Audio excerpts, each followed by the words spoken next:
Pelaksanaan pemilihan kepala daerah serentak di 7 kabupaten di Sumatera Selatan sudah memasuki tahap kampanye.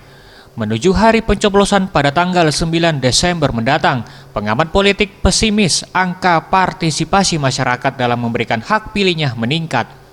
Hal ini cukup beralasan, di mana dalam masa pandemi saat ini angka 70% partisipasi pemilih yang ditargetkan pihak penyelenggara yaitu KPU sangat sulit tercapai.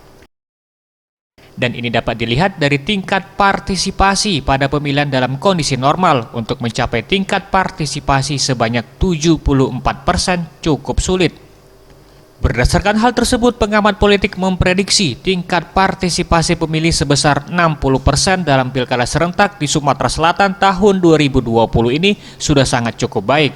Diakuinya, turunnya tingkat partisipasi pemilih pada pilkada saat pandemi karena 3 hal. Pertama, karena sikap skeptis masyarakat yang menganggap tidak ada jaminan kesejahteraan semakin meningkat setelah pilkada. Kedua, adanya wabah COVID-19. Dan ketiga, sosialisasi dan ajakan untuk memilih juga sangat terbatas. Kekhawatiran terhadap tingkat partisipasi yang mereka tetapkan itu akan sulit tercapai. Mereka rata-rata penyelenggara KPU daerah masing-masing 70-77%.